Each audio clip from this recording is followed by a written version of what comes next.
Dimp Digital presents Idle Game Chat.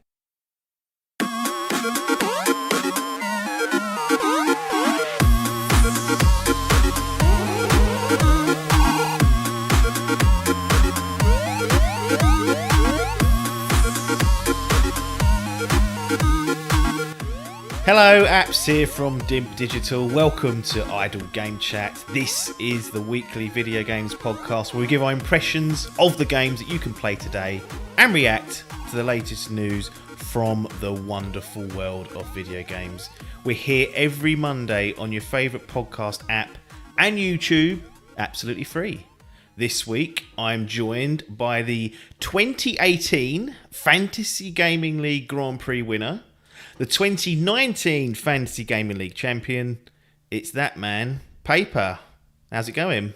It's good, and soon to be the 2021 Grand Prix winner. That's just putting it out there earlier on, so that can be clipped and shared around. Are you confident? Because it's a bit of a funny year. The release is being pushed back. We've seen things like Biff's been praying for Prince of Persia. That's now 2022. What's going on? Because you've front loaded your games again. I guess I've front loaded it. Everything that's dropping is dropping reasonable, which is good. I wouldn't say anything's dropping really good. So if some other people manage to put in some good teams, I think they'll be able to take it. I think where I might get away with beating some people is that they're transferring crap in at the end, or that they miss a transfer, or something along those lines. There are a few people out there that, have got good games, and I'm a little bit, on the edge of my seat, but I'm doing okay at the moment. I can take, that arrogance like I sort of did last year with Biff, and then see that all played out well, didn't it? Well, it did. Who do you think's the biggest threat then? You always put Hall up there, and he's doing well. He's only got one or two games at the moment, but they both scored well, so that's all right. The other one who I think's a bit of a dark horse this year that people don't really talk about is Krog. He's had a couple of good games in there. He's had a pants one in it, but he's not been consistently average, but he's had a couple of good games and a pants game, and so that's sort of averaging out just above good at the moment, I'd say. So depending on how the rest of his games come out, he might do all right, but. Yeah, it depends on how he gets on towards the end of the year. That's where the money will be made. That's where trophies will be given out, and that's where belts will be reclaimed. Well, Krog's been unlucky twice, actually. I think the year you won the Grand Prix, he was like 6 points off you or something. It was really, really close. And then he got stung out by the Logan rule with Football Manager Touch. So now we've had to put in that rule where the season ends on a finite date. Logan heroically really said, look, let's pack this in. All right, the game's not coming out. I'm happy just to leave it. So he closed the season off, and then a week later, Football Manager Touch came in, got a score. He would have won the title then. So he's been close twice. Last year was a bit of a blowout for him, but generally he's up there. He's a contender. Always the bridesmaid, never the bride. Cool. That's what we've been experiencing with Krog over the years. Still yet to hold a bit of glory in his hands. He is the Arsenal of the... Well, he's not. He's the Spurs, isn't he? Because they're just as shit. They don't win nothing. They don't win anything. Anyway, before we upset all the 6 Spurs fans that are out there now. Interesting show today. Got one game's called Deep Dive In, and a bit of a chat around the PC gaming space, where someone may have, or may not have, we don't know, defected over to in the last year or so. Before we get into the meat of the show, you can support us 2 ways. Twitch Prime is one way of doing that, so link your Amazon to your Twitch account. Go to twitch.tv/Dimp Digital and you can subscribe for free. They'll give us £2.50, $2.50 actually, it's not £2.50, otherwise we'll be rolling in it. Or you can just join one of our tiers on there for a few quid a month and get some cool emotes. And there's patreon.com/Dimp Digital, which has been updated. No silly tiers on there, so no rewards as such. It's kind of like if you want to chuck $1, £1, 50p, you can do. So it's open to any level. We will take the money and run with it for sure. But Mr. Paper, there's a game that's come out earlier this year, indie game, early access, and it really has, and probably still is in certain circles, taking the gaming world by a bit of storm. It literally popped out of nowhere. It's Valheim. Now, first of all, before we started talking about Valheim, because you were, at some point during your Dimp Digital career, you were heralded as sort of the indie man. You know, all the indies that were coming out, all the survival games that were coming out, you were championing them, giving them the profile, giving them the spotlight. You seem to have dropped off that in recent years. But before Valheim was a thing, were you early on the hype train? In terms of before it came out, no. Wow. I think I was a bit like everyone else in terms of in the Dimp crew, should I say, in terms of missing that boat. What the fuck is this, Will said? Yeah, exactly. However, I think I was maybe one of the first, or if not the first, in the group to say, "Hey, look, does anyone fancy doing this?" And I think that was largely because of some of the YouTubers I watch. Just a couple of videos started popping on, and oh, that looks interesting. And yeah, I when I see something that looks interesting, I'll always pop it up in the chat or in the Discord. Yep. Sometimes you get lucky, sometimes you don't. Mostly things get shut down in these Discords and chats. Pretty much everything gets shut down. You know, it's a tough world being in the Dimp Digital. It's a culture of hate, is what I call it. It's a pure salt machine. Yeah. So unless you can deal with that salt, it isn't for you. But it's lots of things get shut down, and this. I think it was an interesting one. It didn't get shut down straight away. Actually, Nope. That was the interesting thing. People did say, "Let's give it a chance," or "Let's give it a shot," and jumped into tried to jump into a world. We obviously that was a story in its own right, and we probably go into that a bit more detail how we came about it. But it was I definitely think, you know, it's one of those games you've seen it a lot this year or over the pandemic, should I say, where these games have come out and there's been that hype around it online that, you know, suddenly everyone jumps into it or has a go. You had it with Fall Guys, you had it with what's it called? Animal Crossing. Animal Crossing, that's the word I'm looking for. Among Us and all, and though more social games they are and stuff like that, but these games that were sort of really kick off, and I'd say Valheim was sort of there that, you know, people weren't really expecting it. It came out, it was better than what people expected, and that sort of drove a lot of hype. And I actually attribute that a lot to shit games, really, just in what's coming out. And not all games are shit. That's probably the wrong way to describe it. But people are so used to the same stuff being churned out, just being reskinned and repackaged. That's how I feel anyway. It's like they're not enticing me to come and play these games. I don't want to play the new Assassin's Creed because it's got a couple of new little mechanics. I don't want to play the new COD and all that stuff. And I'm pissing off a load of people here by saying it, but there's a load of shit stuff out there that I just doesn't say, hey, try me, this is new, this is different, you know, you'll like this. And I think that was what Valheim did for a lot of people. It just sort of said, hey, this is a really different type of game than we're used to, or not really different, but a different spin, and it's in a good state, you know, give it a go. And I was the indie king back in the day, quite happily giving some of these indie bollocks the time of day when maybe it shouldn't have been, and I may have learnt my lesson from that. But this one, came out of the blue, and I was like, yeah, we'll try that, we'll jump on that train. You fucking hipster, that's all I'm hearing.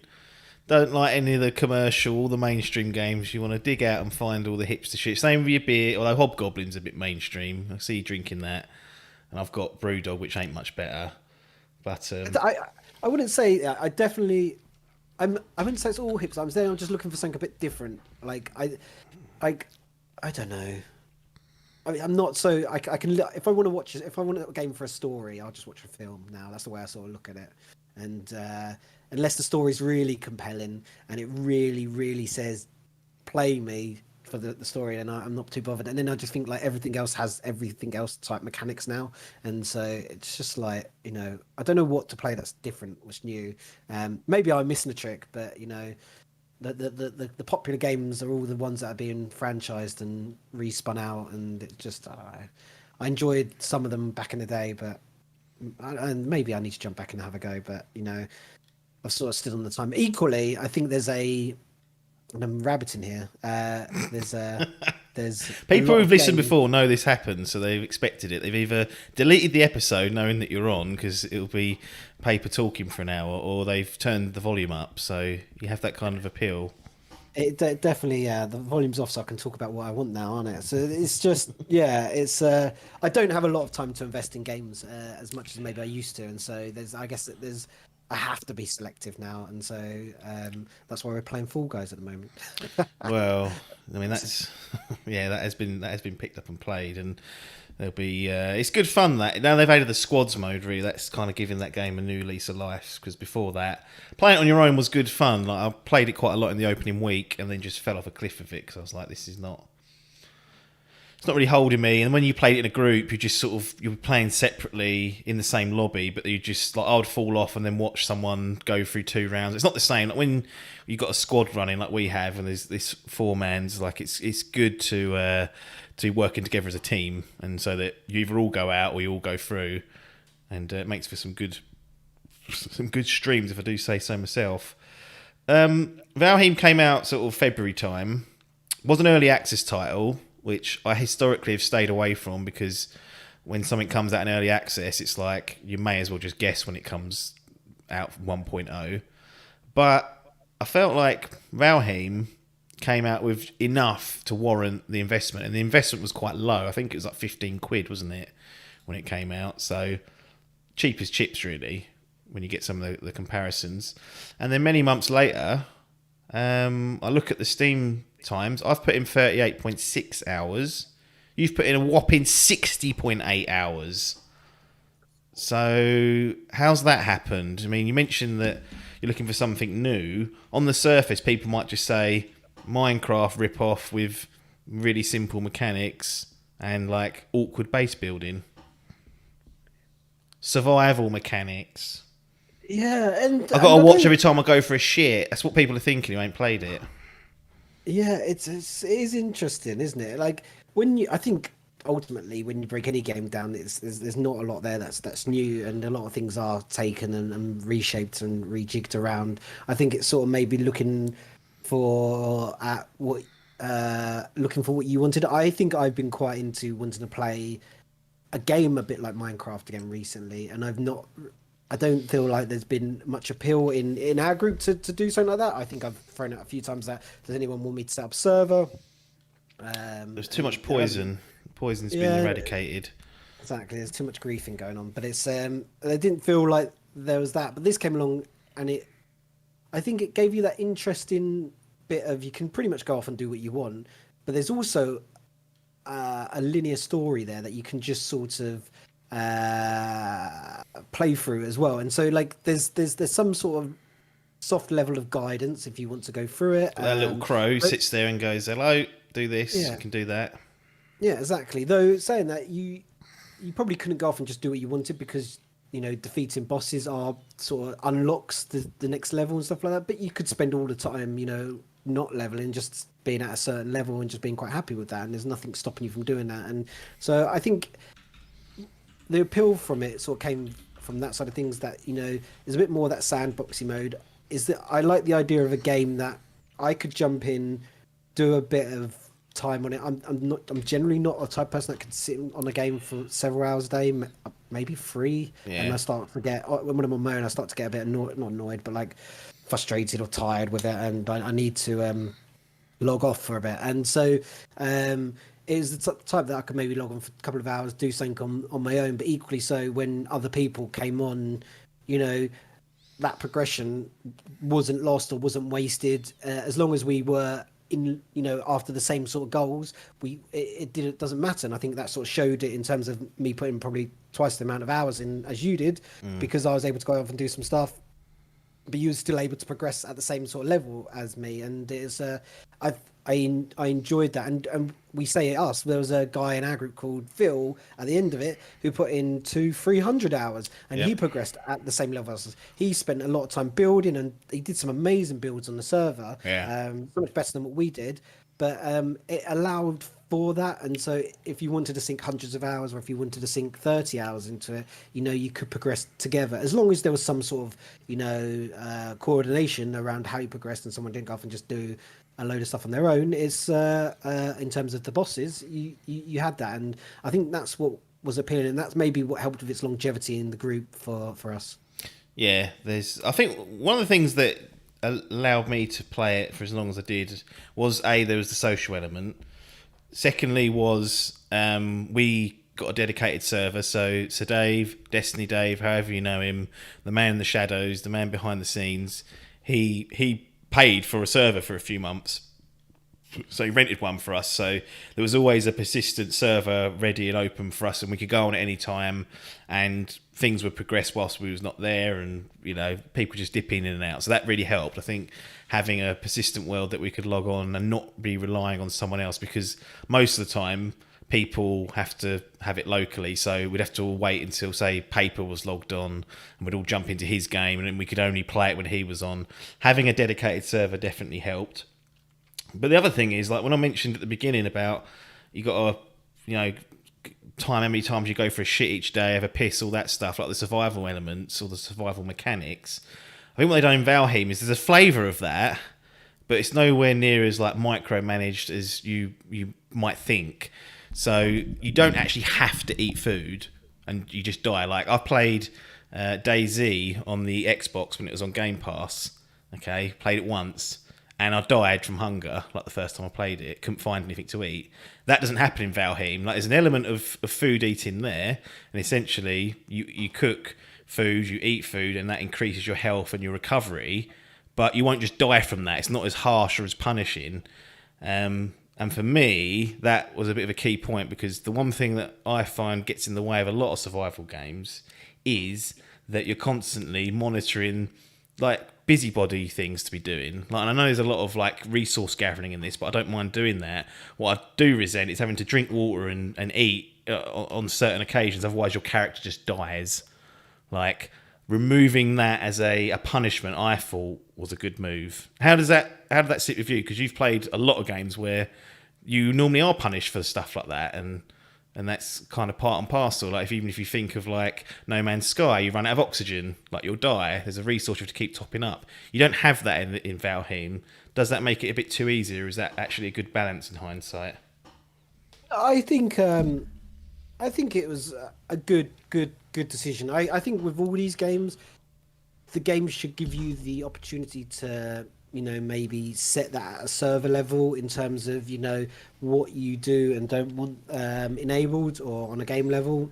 Yeah, because different people enjoy games in different ways. You can affect it, and I think, as you said, like there are games out there that I just want to be relaxed in, chilled, and understand. And Valheim, the majority of the time, gave me that, and because I didn't have to worry so much about my food. Now the interesting point was when suddenly there was a goblin turning up, or whatever they're called, trolls and stuff like that. I suddenly forgot that I hadn't eaten. Then suddenly I realised, and then there's the old panic. I need to eat something. I need to get some food down me, stuff like that. But I think that was a good way to be punishing, in terms of something in the world's happened, you just haven't topped up your food bar and your stamina, and actually now you're at a disadvantage because you haven't thought about it. Not because you're going around chopping up a load of wood that day and then you suddenly just drop down and die, because that's no fun. You just want to get on with some of the tasks in hand, and enjoy it without having to worry about the micromanagement, and like you don't mind too much, therefore when that does come in. So I think it was definitely a good move. I also think they did a really nice idea around when you die and your loot not despawning, or after a certain amount of time. Like even in Minecraft, it just despawns after a certain amount of time. If it isn't picked up and put into a chest and stuff like that, it's just gone. Whereas at least here, it creates that grave and it's there stored until someone comes along and picks it up. It obviously adds an interesting element if someone gets there before you and they could steal your stuff if you want. Yeah. But I don't feel like that in any way is as punishing as you dying halfway across the map and then suddenly you're rushing to get back there and you lose all your stuff because you were out trying to venture and enjoy the exploration side of the game. And it adds a new element that if you die all the way there, you have to get back with you might have left all your gear might be there and you haven't got as much good gear to get back. And I think that adds another element which is interesting, but it's nowhere near as punishing as some of these other games. And I feel like that opens the door to a lot of other people. Yeah. To at least be a bit more social, and a bit more enjoyable, for people on all sorts of levels. And I think that definitely worked for us, on that aspect. Yeah. Well, I remember a few years ago we tried to play. We didn't try. We did play Conan, with Logan, me, you, Logan, and a 3-person local. Something on PS4, wasn't it? So was playing on that. That was fairly punishing. You die without cooking your meat. The meat. Another thing is the meat or the food would go rotten if you didn't eat it within time. Like, I'm just thinking back to that experience and how back then we were quite accepting of that. And although it was a pain, it was like, oh, eat the meat, it's going to go rotten, all that stuff. Like now to play something like Valheim where that's completely removed and it's not really an issue. I don't know if I could go back to something like Conan. Like, given how hard that is, and I know you spent a bit of time with Ark as well, which was also, another one that required a level of survival. I don't know. I just feel like this might be the way forward. Yeah, I think it depends on the experience you want to get, really, and I think that's just different for everyone, and that's why I feel like these games should give you the option at that server level to be able to, select, what style, whether you want, to be sort of that, extremely punishing type of server, because there are people out there that want to do it, or whether you want something to be a bit more, relaxed and enjoyable because you want to spend more time building, or in Ark maybe training dinosaurs and stuff like that. Like, Yeah. Give you the Yeah, but you couldn't ability, do that because you're dropping dead every 5 minutes. You didn't top your meat up. Exactly, but there are people out there that like that and that are good at that, and they enjoy that side of the game, and I get that. It's just maybe not for us because of us scrubs not being so good at gaming. But it's definitely, I think it's a better entry level into some of these type of games, and more enjoyable when you want to play at more of that social level. And I feel like when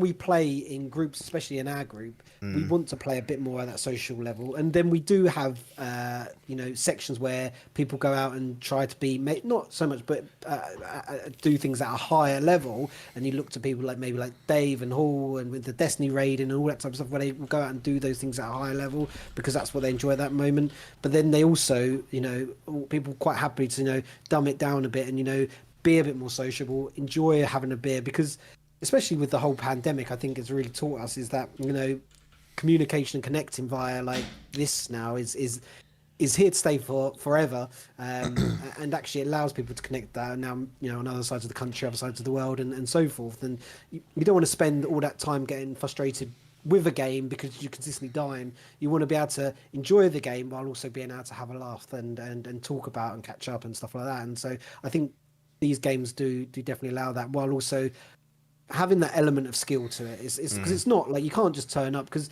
the bosses do require a level of skill, and leveling up does or gearing up does require some level of skill. It's not just going out and mining everything, because certain things that you have to mine are in certain horrendous areas where it will require a level of skill to get that, and so you can enjoy that, but equally so it's definitely nowhere near as punishing. And it's also, I find it's a different type of a game when you play on your own. Like, as I said, I died once when I was just on my own exploring, and I didn't want to go and pick up my stuff on my own, so I just logged off and waited till everyone came back on, and just sort of got everyone to help me get all my stuff back. I'd imagine if I died when everyone was there, we would have all got the stuff back at the same point, and so I think it allows that sort of more of that social element in the game, which is, I think we enjoyed it, which is the main thing. Yeah, no, I think everyone was enjoying it for the time that we played it. I also like the way the game leveled you up as like a character. So you didn't pick a class or anything. You're essentially a dead Viking that drops into this. I think it's the afterworld that they're going for. I can't remember what it's called in the actual Norse mythology. But you dropped in there, and the aim of the game is to defeat the world bosses that are lurking. I think maybe not as we record now or as people listen to this, but certainly when it first kicked off, there were 5 bosses to get through. We got through 3 before ultimately packing it in, and we'll get on to perhaps why that was. But, with something like Minecraft, there's the Ender Dragon to work towards, and I think the Wither was added and all that sort of stuff, and probably more stuff's been added now.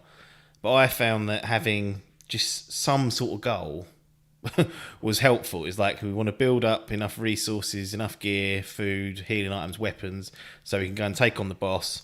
And that will unlock sort of a new set of mining opportunities and resource gathering. And that was kind of the pattern. Like you'd kill the boss, you'd usually get an item which would then allow you to craft a new object or a new tool, and then perhaps you could mine copper or something, or silver, or whatever it might be. How important is that to Valheim and to some of these other games? Because a lot of the other survival games kind of just pride themselves on there is no aim. You drop in, you do whatever you want, you make the rules, and people find that liberating.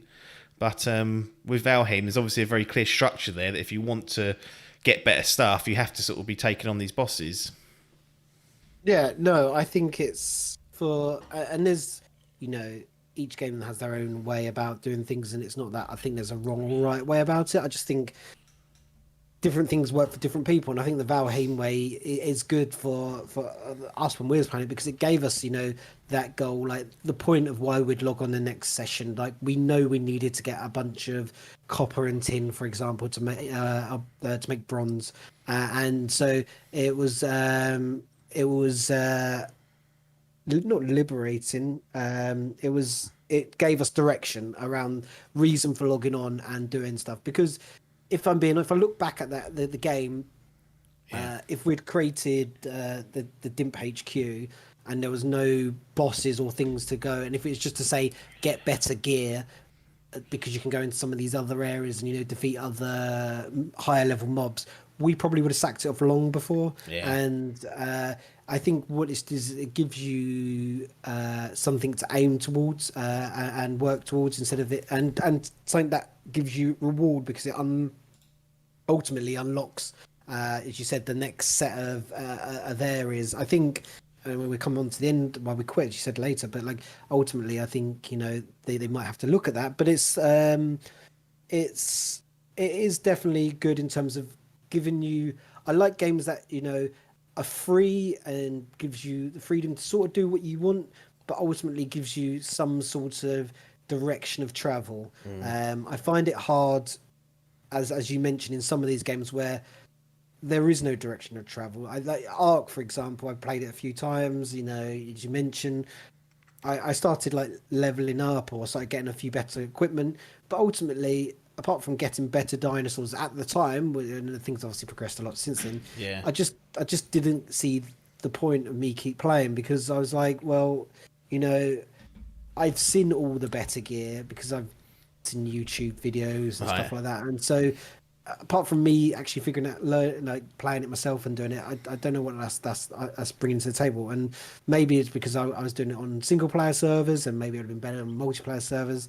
But I have my frustrations with those type of games as well. I get annoyed where on those PvP games, that if someone kills me and takes all my loot, I'm like, oh well, that was the last 2 hours of my life wasted. And I get frustrated with stuff like that, and so that's why I think for the Valheim large of it, us being on that server that Dave had was nice, because we knew no one was going to steal our shit if they killed us. Well, I've got a suspicion someone was killing my pigs for a while, because I kept coming back on and they were dead. So someone was slaughtering them. It was apparently those waves. But we fed them. We managed to nurture them in the end, and you completed that goal. I did. I did manage to be a pig breeder, or a hog breeder. I did manage to be a hog breeder. But yeah, definitely some sort of direction I found for us helpful, because it gave us that North Star to aim towards, and we could get there how we wanted, and that's what I liked about it. Is like, we know we need this copper, we know we need this iron or whatever it is, but how we and there's obviously to get it, but how we got it and how we went around getting it was up to us really. We could pick and choose where we went north and south to get it and stuff like that. We could set up our own portals in our own ways, and we don't. So there are people that play the game without setting up portals because they like the travel and immersion of that, and that's fine. And I think that's what the game allows it. That soft progression that ultimately guides you. And I think if we'd played the game and got all the way to the end, I think we probably would have all put in probably about maybe 100 hours at least, if and I think that's sort of kudos to the game that it's that beta phase in 100 hours, and that's because of the soft progression rather than just no progression where people would have just been like, oh, there's nothing really, no point, we can just chop trees and build huts. Yeah. How did you find it? Because I couldn't get my head around the building mechanics. I didn't have the patience or the fidelity with the hammer to get things where I wanted it, and I pretty much left that all to you and just did like donkey work, cutting down trees and all that good stuff. How did you find the building part? Because you built our homestead from the ground up. You built Salt Rock, which is our initial home, on like a little rock that will get battered by the waves. Another cool thing about the game is that the weather changes and the waves, get choppier and come further in. Everything in the game that's like you chop down a tree and the log has its own physics and it rolls down hills. It will hit things. It can kill someone. I've seen YouTube videos and clips where someone cuts down a tree and it falls on their mate and squashes them. It can kill enemies. Like, it's got a very good like fundamentals under the hood where everything kind of interacts with each other in the world. But on the building side specifically, how did you find doing that? Because as I said, I didn't get on with it, and I don't have a creative bone in my body anyway, so I always do struggle. It's not. It felt like it was nowhere near as intuitive for me anyway than say what Minecraft is. But then again, it wasn't working off just square blocks. Well, I think that's the interesting thing. Like, you either go down the route that Minecraft, you can have a floating block and build around it, and the what's underneath it doesn't matter to a certain extent, and so the physics just isn't there for it. Whereas this, what I learned, and even looking back at the base, like the physics for that, there's still a bit of wood in the ceiling that's on a beam, probably that you left up there.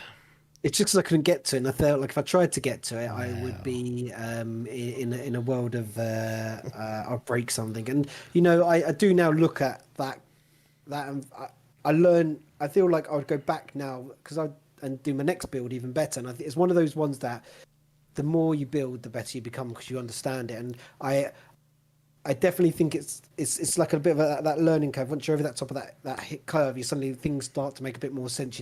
Why you need struts in grounds to hold up, certain floors, and certain roofs to cover flooring so they don't degrade quicker, and all that type of stuff. It's more advanced than what people probably think, isn't it? Smoke mechanisms. I thought was a really good little feature that if you didn't build like a proper chimney around your fire pit where you got a place for smoke to come, it would smoke out your house, and you would then start suffocating, and that would punish you. And the little things like that, which I would have never thought when I first come, because games don't usually teach me that. I suddenly had to figure that out by going, what the hell's going on, try and build a chimney that didn't work the first time, realizing it needed bigger gaps, that and all that type of thing. And so it's definitely I wouldn't say I was brilliant at the building, but I think I got to grips with it, and I did enjoy it.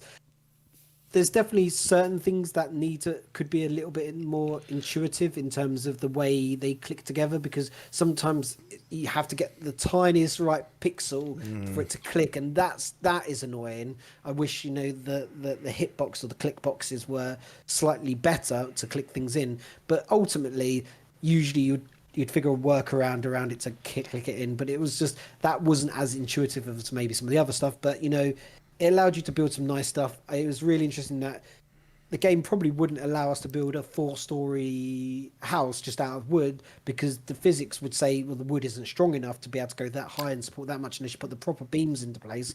And actually you could have high, you went up, you unlocked stone, or then you could unlock iron cladded beams and stuff like that, and that would allow you to build higher and bigger and stuff like that. And so we talk about progression. That's like one of those soft levels to progression. If you progress through and go through the bosses, you can get better equipment. And so if you're into the building side of things, you're like, well, I want to get through it because I want to be able to make this fancy structure. And I definitely enjoyed the building. I am not a builder, and I can't spend hundreds of hours building something. I can maybe spend a couple of streams, like maybe 3 to 6 hours doing something, and then I'm like, well, that'll do. And that's why you saw some things just left on that beams, just woods up there, because I'm like, oh, I've done it now. I've finished, I've gone, I'm not bothering with it anymore now. I'm not going to pull it down, make it better. Whereas some people really get the bit in between their teeth about building, like, have to build this room. Like Phil's buildings were fantastic, and he would really I think he made one comment once when we were just building the fence around. He's like, "So I don't know how you guys are doing that. Like, I spend all like an hour literally planning out what I needed to do, where Yeah. things need to go, and we're just going around there plumping fences down." And he just couldn't believe it. And I think that just is a testament to different people that play the game slightly different, and this game can cope with that as well. And so, I enjoyed it. I wouldn't say it's the best building features in the world. I wouldn't say it's the worst. I just think it was it was a nice thing to have in the game, and it allowed you to build structures that felt very Viking-like. Yeah, well, that's a good segue. Do you feel like the Viking theme or the Viking? Well, yeah, the Viking theme. You're allegedly a dead warrior that's going to the afterlife and all that stuff, and you can customize your character to have long hair, look like a Viking, good beard. Did that matter at the end of the day for games like this, or could it have been a flavour of something else with the same mechanics? Just like, could it have been something generic? I don't know enough about Rust, but could it just have been like, you're not a Viking, you're just a survivor that's landed on a weird planet, or does the Viking theme kind of give it an extra boost? In my mind, it does, because you look at these games, and if you're saying it's as say Rust, or if it's just normal people running around now, you would expect to be able to get to a certain level of technology and therefore unlock things like guns and stuff like that. Yep. By being a Viking, you're never going to unlock guns and all that type of stuff. So you're always thinking about melee weapons, swords, bows and arrows and stuff like that. And Right. Yes. I think it sort of puts it into a nice box where, maybe for the development team, where adding those extra physics in, though they'd be cool and stuff like that to have guns, it's like, does everything need to have guns and so forth? And it was nice that I think it put in that box. It also, I think, the Viking theme added to that level of story, like that Norse mythology, and that sort of worked nicely into the bosses and the raven and the big tree in the sky, which no one knows what's about. Well, maybe they do, but we didn't know. No. But like I think it adds. It's like any game. You could probably reskin it. You could probably reskin it as a pirate game, or you could probably reskin it as a Bronze Age game, or you could reskin it as a medieval game. But I think for what it was worth, the story it told it enabled it to tell a story in a certain way, which I think was the appealing thing for it. So yeah, I think like any game, you could reskin it. But I think the Viking era worked. I think there probably would have been a couple of other eras that could have worked. As I said, maybe that Bronze Age sort of period in places like Europe. Maybe that. The thing is, that's the other thing. Like, you probably couldn't even put it in like that Roman era, because suddenly you're expecting maybe these massive Roman buildings that are made out of stone and stuff, and being able to. In your head, I'd be able to think, well, I surely be able to create a Colosseum at some point. But the Vikings never were massively. Well, they created big buildings out of wood and stuff like that, but they and made in stone, but nothing that I can think of off the top of my head which was like massive. And so it sort of puts you in that box, and yeah, I think it worked well. So I think it was a good theme. I could have been skinned as others, yeah, but would I want it to be? No. No. Yeah. Interesting. Was there anything better than building our first raft and just going off to the sea and just rocking up at a random island that we had no idea was? And like the adventuring part of this game, especially in like the early stages where you just set off on random to find a new biome because you're aware that there's going to be new materials there, I found that to be some of the fun time, definitely the best times we had when we weren't specifically grinding for a particular item or a particular set of resources, when it was just like, right, let's just drive the boat somewhere and see what we bump into. And hey, maybe we'll bump into an area where everything's going to kill us, which did happen several times. But sometimes you'd stumble across just new areas and new enemies, and it had that element where you can do that in many other games, but it doesn't quite have that same feel as you're actually going on an adventure. And then you all get whatever you collect, you all dump back in the boat and go back to homestead, split it all out, all that good stuff. How did you find that part of it? Because I think that's a key to why some people enjoy it. They get their party together and just head out and see what they run into. Yeah, I think you're right there. Like that adventuring side of things, especially when you're adventuring in those early stages and you're finding new stuff. and that's a bit like whoa. And as you mentioned, we got this was before Dave's server when we all got on the raft and we were just messing around trying to get to the other, and we couldn't figure out how to sail it. And Oh, you had to do the wind, didn't you? To make sure the wind's blowing. Yeah. And it was good fun, and that's sort of was that social element that we could just mess around and stuff like that, and then doing some sailing around, coming across other biomes later on when we're a bit more skilled was really good. And as I said, that when I died that time and I couldn't bother that, I found that dead village or whatever it was. Yeah. No one had seen before, even Phil, who was like 200 hours into the game, and so that was like. And then we found the merchant off the back of that. We found the merchant, and I think that was the other thing. Like Phil had been looking for the merchant all the time, and we just stumbled across it, and we just got lucky.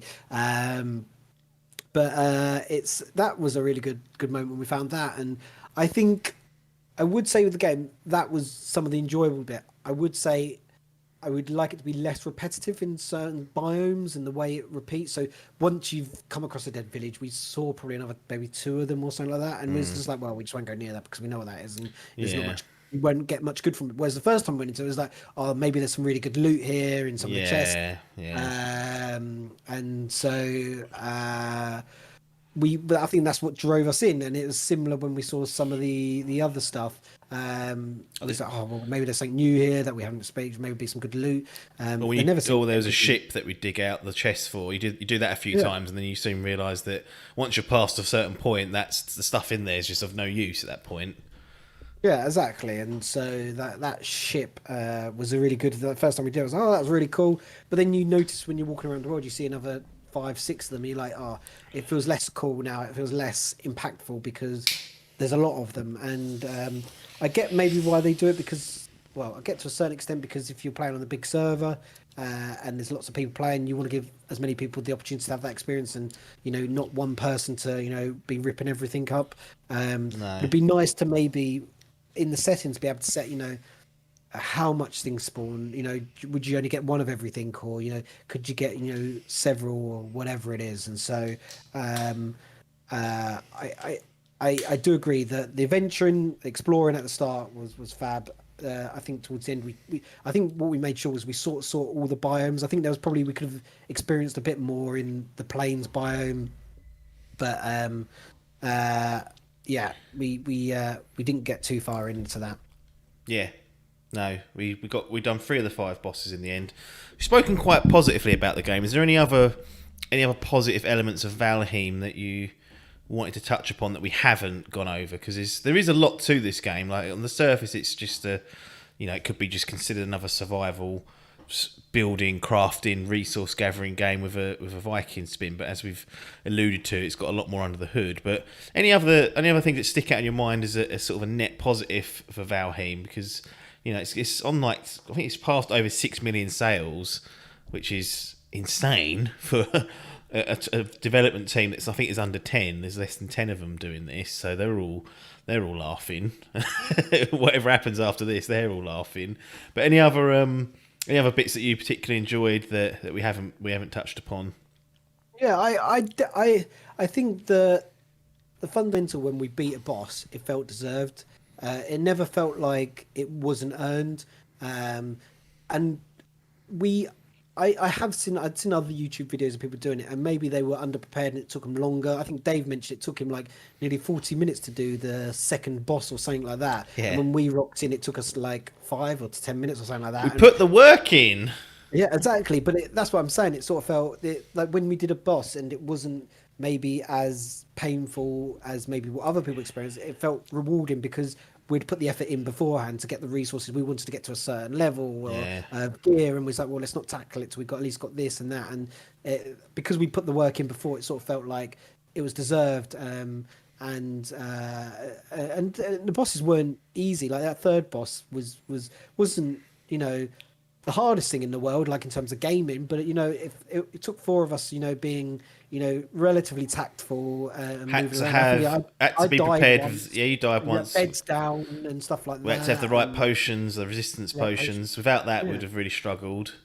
Yeah, and because we put the effort in, and it's the same like the game seems to reward for you putting the effort in, and it's maybe not so therefore as painful. If you don't put the effort in, you're probably going to feel the pain quite heavily, and I think that was quite good. I also, as I said, the thing I briefly touched on was, I put on maybe twice the amount of hours as you, but you could still progress along. I think that's a really key point, because it enables, just because you haven't been putting the time progressing in, I can, do certain elements that, and give you certain gear if you wanted. So like, I think like once I just went on and just did a load of smelting and creating iron ingots, for 3 hours, which, just because I had the time, but one of us had to do it, not both had to, be logged in to do that, and we both sort of reaped the rewards from that. And actually we both put in effort to collect it, but we didn't both need to sort of sit through, and I think that was a nice element to it. So yeah, I definitely enjoyed the bosses. I would have, looking back, like to have done bosses 4 and 5, but I just get the feeling we were sort of coming to the end, and I was quite happy to take a seat back at that point.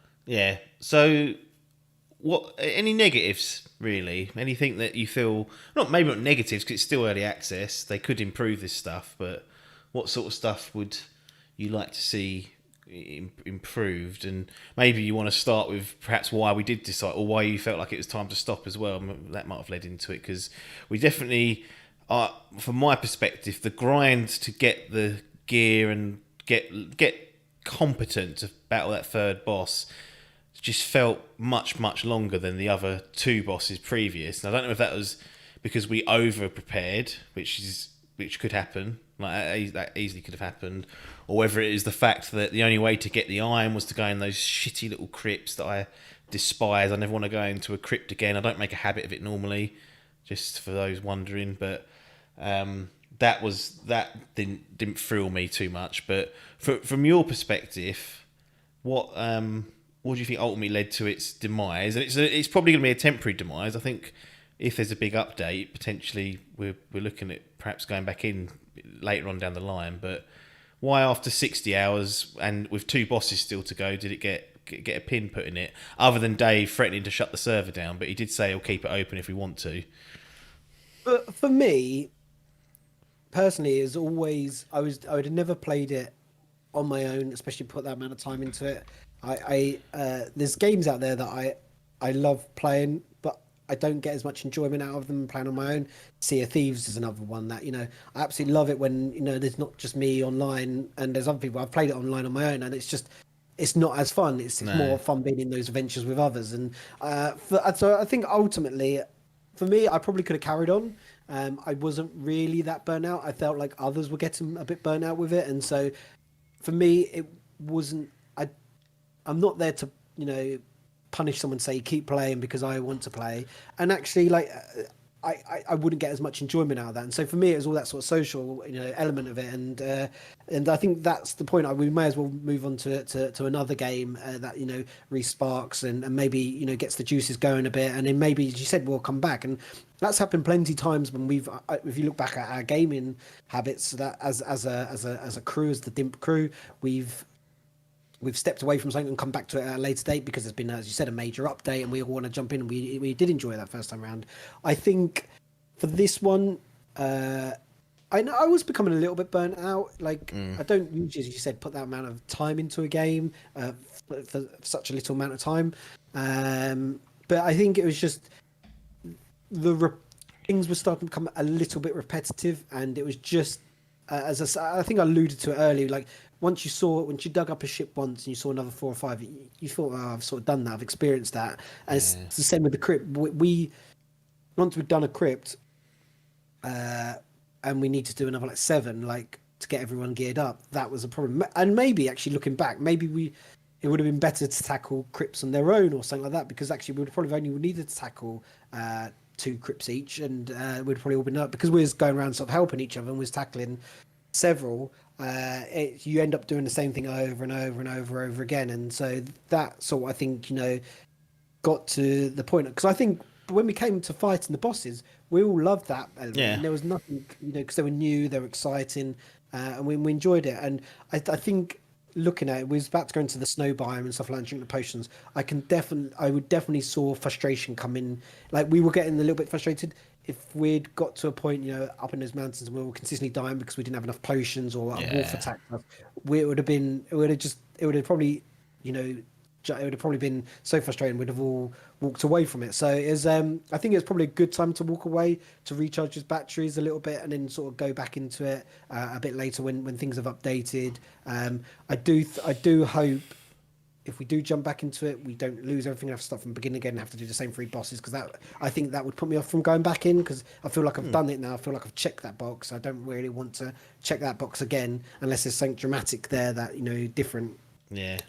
I think it would also be nice, some of the ways that you get the ores, it'd be nice just to get it, have maybe variations around getting it. So, if you could go over to a different biome and dig to get, the iron, or because one of the things we never did, but once you defeat the third boss and you got, that finder thing for the silver, that also works on iron in the swamp. So you can then dig down and get a massive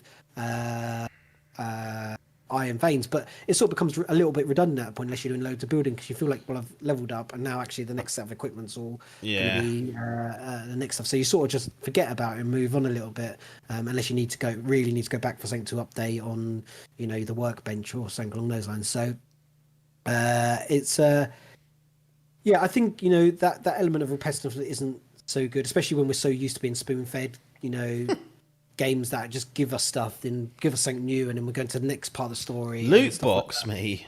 I think the repetitiveness, it's definitely takes a different type of gamer. But I think we left it, I think, at the right time, because I think a bit more. And I think people would have been far too burnt out. They wouldn't want to go back for a long time. I think we walked away, and now if there's a good update, we potentially would go back sooner than probably what we would back then. I guess the one of those typical examples is like No Man's Sky. Not that we're burnt out, but we were so disappointed in it when it first came out. I know you pushed yourself through it to get to the end, but we're so disappointed in it. It actually took so many updates for us to actually go back and for that first time to really try again. And I feel like, though they're putting out these amazing updates, and we always share the updates when they come out. Yeah. Like, we don't jump back in until it's been so far along, and they'll say, that's a big enough loads of stuff there now that we definitely want to go back. And No Man's Sky sort of getting to that point now where, in my head, there's been so much different that's gone since we last gone into it. I wouldn't mind going back again and sort of starting from afresh and seeing how we get on. But it's I think, with Valheim, we sort of stepped away at that right time. As long as we don't lose our progression. If we lose our progression, we won't go back for a long time, because we won't want to do that 60 hours again. That's all in Dave's hands. Apparently he saved the server data so it can be resurrected at any point. So that's what should happen, but I guess we'll see. Well, I've got nothing else to say on Valheim. I mean, we didn't actually get to talk about the combat too much, but I remember you enjoying the combat. It's quite simplistic, has parry, blocking, all that good stuff, and the different type of weapons. Like, all the melee weapons kind of felt samey-ish. I always like a bow myself if I can stay away from the damage. But ultimately, there's far more elements to Valheim than there is just in the combat. I would just say it's competent at the least. It's not going to blow you away, and you don't have to. It's not like a MMO taskbar where you have to keep like recharging your abilities or anything. It's all, it does have a taskbar, but you're switching between weapons potentially. But I think it was at least competent. Anything else on Valheim before we leave it in the dust? I'm not much of a combat, so I'm probably not the best person to gauge that. I enjoyed what I did.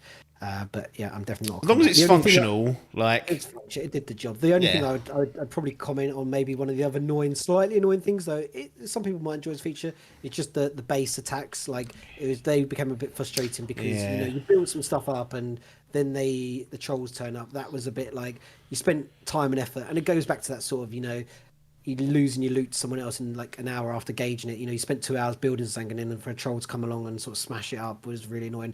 Like, equally so, sometimes as I mentioned, I logged on to smelt some iron and it took me 3 hours, but I had 3 base attacks in that 3 hours, like literally once an hour, and it was that probably made the smelting that iron an hour longer than it needed to be, and all I wanted to do was do that. I didn't want to go on and combat that, and so I don't mind maybe attacks in the wild and stuff like that, but maybe leave the base to maybe not be hit so hard, or at least let it be very very infrequent. So it might happen once every sort of 20 hours you're playing or something. Yeah.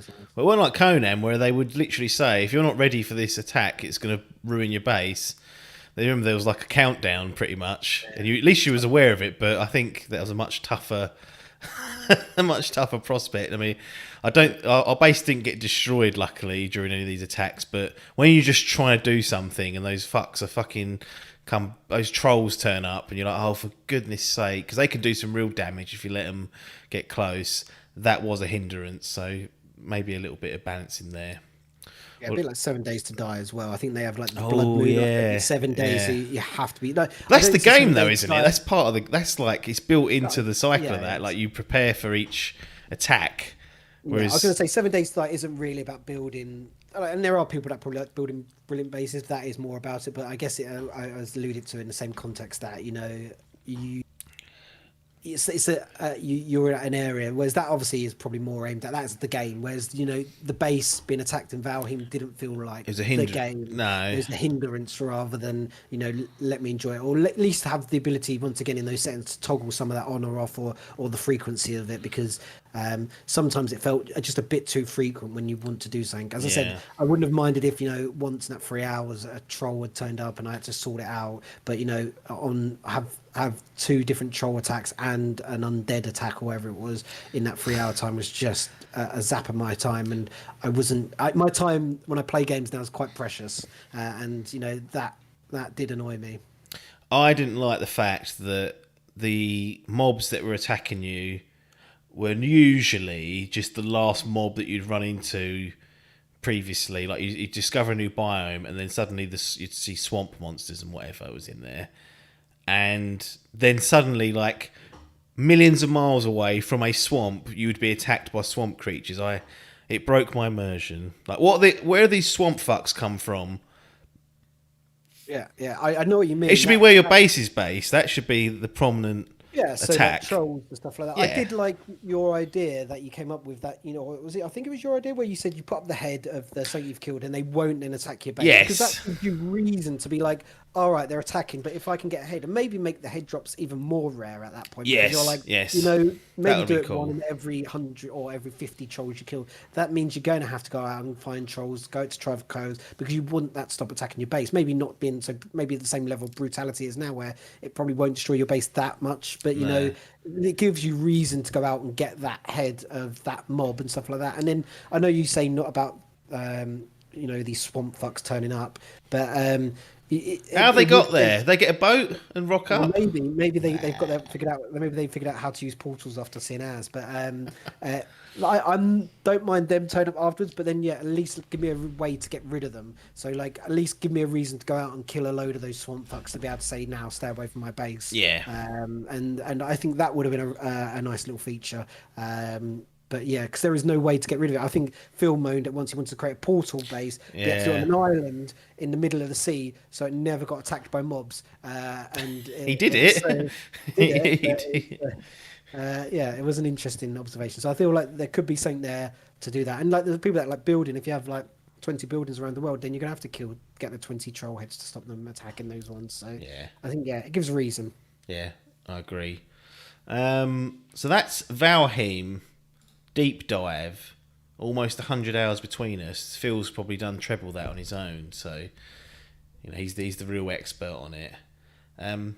But what's I've noticed in the last, I don't know, I actually don't know a timeline, because the first time we started doing all this podcast malarkey, I think you was on like the 4th or 5th episode, and at that point I had sold my PS4 to you because I was getting a white one, I think, and I think with it I bundled The Last of Us Remastered, so Sony exclusive, PlayStation only title. You played through it, you gave your thoughts, you enjoyed it, and that was good. And over time, you slowly seem to phase out of the console gaming space. The Switch came along, that disappeared. The Switch then got rebought in a light form, so it's a handheld only for good. And during that time also, you upgraded or got a new PC to start obviously using it for other things, but also it's capable of playing games on it as well. I mean, it's over a number of years, but to me there's a clear transition from console in front of the telly type gaming, which we used to play Sunday morning sessions. That's where that came from, PS4, into almost a PC exclusive space with a flavour of handheld Switch. What's going on? You alluded at the start of the episode that you're a bit of a hipster of the games that are coming out. Is it simply that? Is it simply that the type of games that are on the consoles just don't interest you as much, or is there another reason around convenience, or just that having it on a different screen and not the telly can help in household situations when there are partners that don't want to watch people play video games? I don't know what's wrong with these people, but they don't want to watch us play video games. Yeah, I think you allude to it a little bit at the end there. Well, at least how, I guess, the transition started. I think anyone that knows me well or has heard me rattle on any podcast or anything knows that the game of choice that I always go back to is Guild Wars 2. And yes. That's obviously PC only. I discovered that. You did. I know at the time, actually an interesting point, and then we'll go back to that, but at the time I was on a Mac, and so I didn't have a PC. I had a standard Mac. I forgot you had the Mac. The Mac, and I was playing Guild Wars on the Mac because it was Apple compatible, whereas there weren't a lot of games out there that weren't compatible. No. And actually, I think though you and Krog discovered it, it was me and Hall that kick-started it, whereas me and Hall had both been made redundant at the time, and we had a period of time where we both were off work and we both were going to go to new jobs, and we were like, what else should we do? And we just sat on an MMO for I don't know, like 15 hours a day, what it seemed like at the time when our partners were at work. And so that sort of kick-started that side of things, and because it was on the console, there was no need to go over to the console. I was also living in central London at that moment in time, and anyone that knows realty prices knows that you're not going to get a lot of space for central London, and therefore I was living in a one-bed flat with the missus, and we had one TV to share, one living room, very open planned living room, kitchen type thing, and so there was no escape for me to be able to just turn on the PlayStation and play it. So the Guild Wars allowed me to go and play that while she was also, watching TV in the evening and stuff like that. I could always hear Netflix on in the background. You could always hear. She'd awful always be programs. Still the worst. Still the worst. She's still watching absolute trash. Though it's made me start watching trash now. I think we watch RuPaul. So we're all I refuse to watch that. But I know it's on. I could be the next drag queen. But it's good trash TV. But yeah, so I think that was sort of like the start, and then I got the PC because I was like, I've sunk hundreds and hundreds of hours into Guild Wars, and maybe even coming up to like nearly 1,000 odd hours, and obviously the Mac just couldn't cope with it. It was starting to slow down. It was getting quite old at that point in time, and it's a fucking Mac. Yeah, exactly. And so I was like, all right, I'm going to get a PC. I listened to Dave and said, does this work? I didn't want to spend a load of money at the time because I didn't have a lot of money at the time, though I'm not got a lot of money now, but at the time I was more poor. So I think I managed to get a rig for like in terms of not the screen and that, but everything included for like maybe just shy of £900, which is still quite a big investment, still twice as expensive as a console. Really just to play Guild Wars. And that's primarily what happened. And then I think we did our Sunday morning sessions, which I really enjoyed. It was that sort of social element because I'd moved away from where we'd grown up. Maybe I didn't see people as much, so gaming became more of a social thing for me. No one sees Logan, and he still lives around here, so it must be the same for him. Yeah, he lives around the corner technically. Exactly, he's never even come to the pub when I used to leave for that. No, he didn't. One time he came and people rubbed a packet of crisps in his face and he never came back. That did happen. It's a true story. It's in the Dimp law books and it's true. It's true. I forgot where I was going with this now. But yeah, so I think that was sort of the start, and then we was playing PlayStation. But the thing was, the games that we were playing less, and actually the barrier to play something maybe once or twice or a handful of times was pretty expensive. You're talking about 40, £50 to play a game most of the time between us, unless something came out free on the PS Plus. PlayStation Plus. But you still have to pay for that every year. Exactly, and so that sort of died off because we mentioned Conan. We only played it, I think, because it was a freebie on the PlayStation Plus. We wouldn't have played it otherwise. And I think the only time we did play for a game was maybe Diablo 3, where we got through all that, and then maybe there was a couple of other things. But we would meet on this Sunday mornings. But that sort of died down because. Actually, I think a lot of it was my fault because I signed up to run a marathon, so I think I killed off Sunday morning sessions ultimately by doing that and starting running. I know, but I had to train. So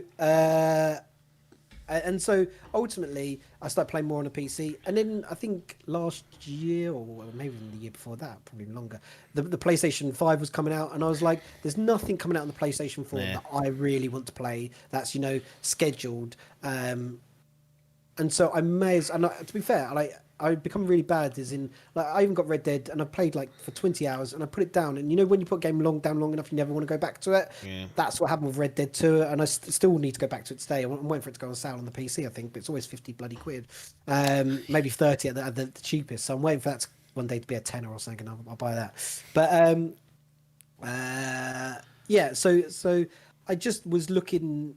There was just nothing coming out, so I got rid of the PlayStation and went, all right, I'll get a PlayStation 5 when it comes out, and not when it comes out, when something good is announced for it. And then there was just nothing good. I know we had The Last of Us 2, which people could have said you could have gone into that, but even that was PlayStation 4. I was quite happy just to give that a miss and wait for maybe going on to PlayStation 5 and playing it there. But I think ultimately now I wouldn't buy a PlayStation 5 or even an Xbox unless something said you had to buy it, like GTA, or something along there, like GTA 6 or Red Dead 3, or maybe even not Red Dead 3, because it depends on where their PC schedule. They've always been notoriously bad on their PC schedule. Always a year later. I mean, could you wait a year, I guess, for GTA 6? Yeah, and that's the thing. I probably couldn't. I'd probably buy just a PlayStation just to play GTA 6.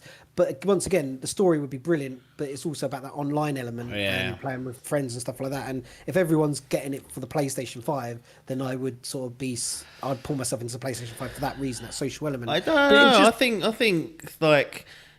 I think now there's enough PC Dimp members that there's enough on there now, really.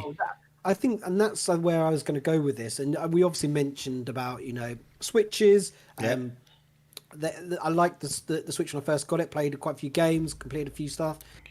And then I was just like, I don't really need it. And actually, I think I sold it to get my PC rig. Yeah. So I got a couple of £100 back for it and all the games or whatever. And I put that towards my PC rig because I was like, well, I want to play that more than I want to play the Switch games. I want to play Guild Wars. Yeah. And so I did that. And then obviously lockdown happened and I got the Animal Crossing came out, and that sort of made me buy the Switch. Not played any other games apart from Animal Crossing. I played Pokemon, but I never finished that. I got quite near the end, and that's another story. But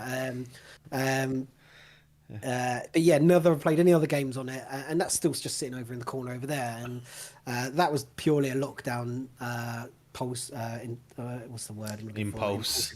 Buy.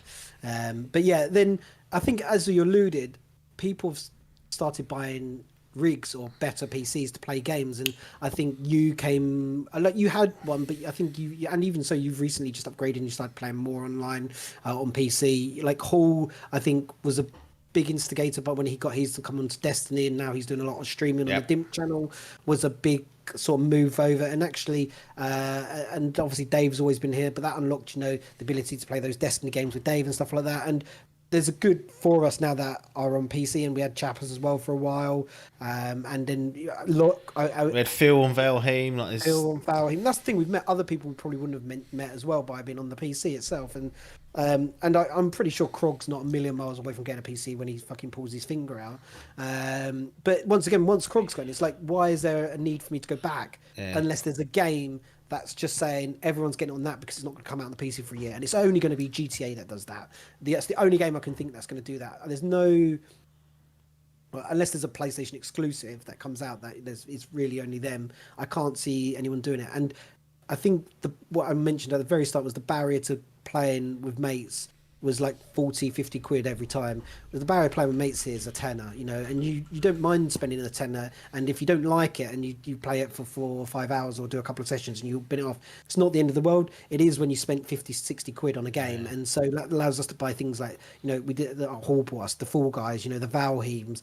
And even that though, if you play it for less than 2 hours, you can refund it on Steam. So like, if for whatever reason, like within under 2 hours, you don't want it anymore, you can refund it, and there's definitely no harm, no foul. But, Exactly. But I was speaking the other week about Resident Evil Village. I played through that, got it on PC because I've got the new rig and whatnot. Bought it for 33 quid, and you know, elsewhere on any of the consoles, it was retailing for $54.99. You could get it about 50-ish, maybe 45 at the lowest.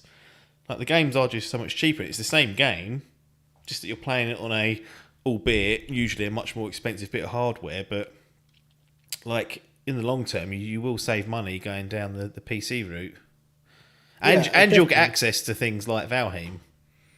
Yeah, exactly, and that's what you don't get on the consoles that much. I know they've always tried to go that way and say we'll allow these independents onto our platform, but it does allow something just to pop out and go and take that people weren't expecting to take things by storm. Like you obviously mentioned Animal Crossing, but earlier this year you had Among Us. That wasn't a console game. That was a still not on PlayStation 5. Exactly, and it was it's on mobile. It's these games that, you know, a team of less than 10 can put together, and, you know, suddenly just, you know, it pops up and you're like, oh, well, you know, we can all jump onto that and it's a lot cheaper. And the PC, you're right, offers you a cheaper way into gaming. And if you want to potentially try multiple games, like you got your CD keys, your GA2s or whatever it's called and stuff like that. And not all of them are the best, but like it does allow you to play those games. I think the other day I picked up, well, not the other day, a while ago, a few of us got into NBA 2K21. I think I played it for 4 or 5 hours. Wasn't my cup of tea, but it's not the end of the world because I only paid £14. Yeah. Whereas if I'd had to buy that on the PlayStation or on the Xbox, I'd have been paying 40 quid, 30 to 40 quid for it. So, and I would have been a lot more annoyed that I'd paid that and I'd only put like 4 or 5 hours into it. So, yeah, it's definitely that way. And I've for the foreseeable future at the moment, I definitely feel like that's the way I'm going. Even now with the Xbox Game Pass, like and the connectivity between the PC and that, like even if GTA did come out on the Xbox, you would hope there would be maybe some crossplay between the PC and the Xbox, so that, you know, you can play together with your mates and stuff like that. And so, and actually, I think we did that on Sea of Thieves with Yeah, we did. And so it does allow more control, and I'm not someone that's going to put a PC together. I don't really understand it. I definitely need to upgrade mine, and I don't know how to pull any of the little jiggly parts out and replace it with any of the other little jiggly parts. I'd probably just end up buying a ready-made rig and just spend the money on it. Well, the thing is, in today's climate, is that that's pretty much the only way to get anything that's not last generation, or like if you want anything relatively new, the pre-built is the only way, because you just can't buy the components at the moment. The GPUs, good luck, you will not find them. That's the only way to get them. And I'm the same as you. I never would. I was not say never. I would like to put my own PC together one day, but not when I'm dangling with like top level gear. It'd have to be like as a side project. Oh, I'll just build my own one, and I won't actually use it. Perhaps maybe I'll just build it and put it in a spare room, but. Put it behind the TV in the living room in case you want to do something in there. Yeah, there is always that. So, yeah, no, I mean, there's definitely been a bit of a shift in the Dimp ranks towards the PC space, and like obviously we stream a hell of a lot more than we ever did, so the PC is like light years ahead of the consoles. Like I even ran several tests on the PS5 to see whether that was viable, and it just wasn't. Like the encoding, all that stuff. Now I've got a capture card that I could plug in and then put on but it's a lot of faff. The fact that you can just load up a game, load up OBS, change the title, hit stream, boot the game up, and you're off. Like that's a massive boon for like us anyway, if we're ever going to be streaming semi-regularly. It's like it's a lot more versatility for the PC for sure.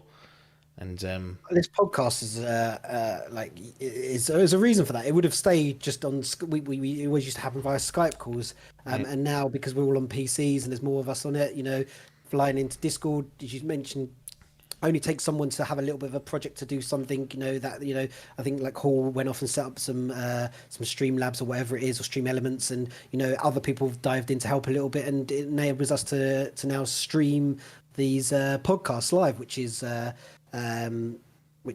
nice, which is something we would have never done if we hadn't have all sort of moved to that PC place. no, yeah, there would be no video version of this podcast, and people wouldn't be able to see me sitting here with my sunglasses now over my eyes, because I thought it was actually acceptable to wear sunglasses over on your head indoors, but I've just been informed that that's not, so I've pushed them over my head, so I'm like a Gallagher brother, just wearing them indoors.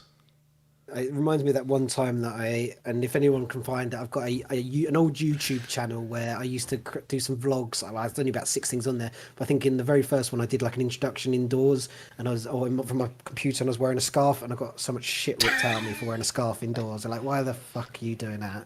And then I was like, well, suffering for the fashion, isn't it? I will defend the sunglasses indoors, simply because I've several times woken up on a Saturday, Sunday, or even a weekday with a very bad hangover. And if you've got to sit at a screen all day and work, do you know what helps? Putting a set of sunglasses on. It just takes the edge of things, I find. And I was out walking before I came on this, so I just had them on the top of my head. And that was that. I might try that tomorrow when I've not got a meeting, put the sunners on. See if that out, because I've definitely been getting a few headaches by being in front of this. It's work from home. It's sat in front of this computer and doing all these meetings from home. But yeah, maybe there's tip of the day. Tip of the day. This could be a new segment. Tips for the well-rounded gamer. Sunglasses while working. It is an alcoholic life hack, as Shelley has just told me. I have to ask one question, because you were talking about hipster games earlier, and that you like to look for something different, and blah blah blah blah. One of the PlayStation exclusives that launched in 2019 was Death Stranding. It appeared on PC later on. You went out and got it at a later date, played a bit of it, and then binned it. Now, if you want a unique game, that's one to go for. But what happened there? I think binned it's probably the wrong term. It's what happened when I similar to Red Dead. I really enjoyed it. The moment within the first few hours, and I had to go off and do that first mission. I started walking through the hills, and the music started playing. I was like, this is amazing. Yeah. This is so immersive. Like, this is exactly what I want. I want that, music to kick in and just relax me. And I was so in awe of that. And I was dead on set playing it. When I step away from a game, and I don't go, and maybe it's a couple of weeks, and I'm like, well, I better go back into it, or as I won't. And then I start getting into my own head saying, oh, you've left it too long now, James. You're gonna have to go. You've probably forgotten what you have to restart it. Like, yeah, and I fucking hate restarting anything. I don't even watch a movie twice. The only movie I watch twice is Muppets Christmas Carol. And that's the only film I'll ever watch more than once. Everything else can go and do one after I've seen it once, because I've seen it. Why do I need to see it again? And it's the same with games. It's like, why would I go back and do the same thing again if I've already done it once? I've ticked that part in my brain. I've got that logged. I don't need it logged for a second time. So yeah, that's sort of what happened. I sort of talked myself out of it because I left it too long, and I don't know why. I think I picked up at the start of lockdown because I was like, this is going to be my lockdown game because we're all going to be stuck indoors. And then I discovered I could just go for long walks, and then maybe that took up the time because Alex wanted to spend a bit of time with me, and so I just Well, to be honest, some people have said that Death Stranding is like you are simulating walking and carrying stuff. That's a lot of what you're doing is walking from A to B. Amazon delivery driver, and people get paid for that, so maybe if that interests people, they can do it. But I don't know, that was always that. I was surprised you even got it, but I wasn't surprised that it didn't get finished or even played really enough. Two more things, because the Dimp law books require it. When do we get Papers, Please, And when we're going to get the Overwatch competitive Genji stream, where you were going to play as Genji for 2 hours in competitive ranked matches, no hall, no one else to bail you out. You're in there with all the toxic fucks. So one of those two things is going to happen. Make the promise now live. Well, if you were listening on the archive, but as live as you can be on this podcast. I will definitely do papers, please.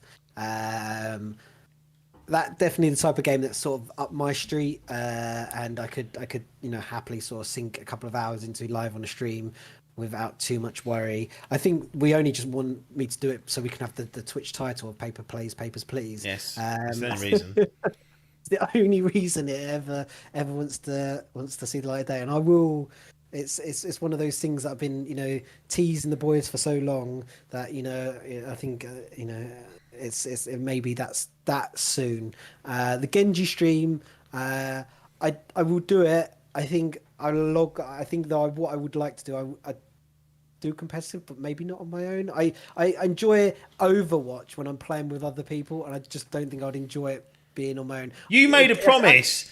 I can still get all the toxic stuff because that just means that someone else on the team's playing something else. But I'll just be playing Genji and that'll be the stream. So I think you're still getting what I promised. Paper plays Genji. It's just that I'll be playing with other people as well.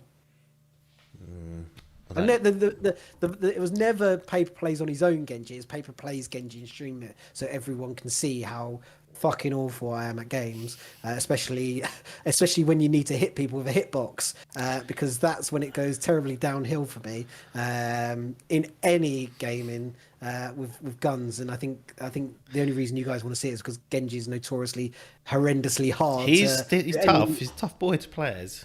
And I can't even do fucking Soldier 76, so who's got the biggest hitbox of anyone or to get things. So press you can R2 literally just to press win. R2, yeah, exactly. So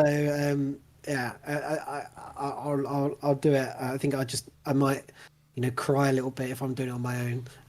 So the stream probably wouldn't last for 2 hours, or it'd just be 2 hours of me sobbing. But actually, that goes quite nicely into the Dimp Soul, which people would love. So probably get an all-time record of views as well. So it's definitely worth considering. Right, I'll let you go.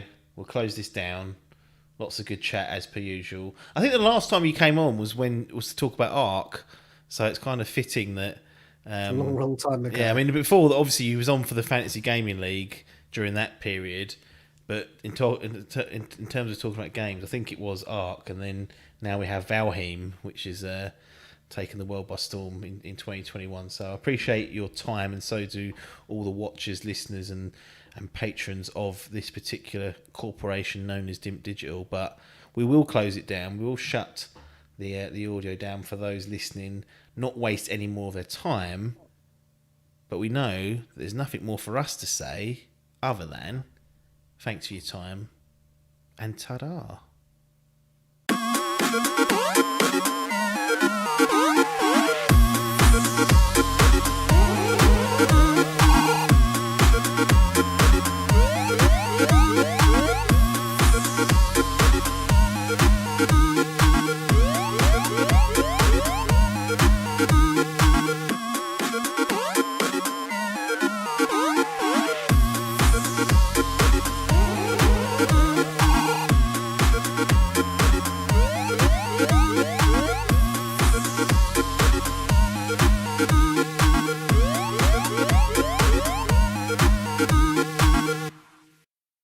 This was a Dimp Digital production.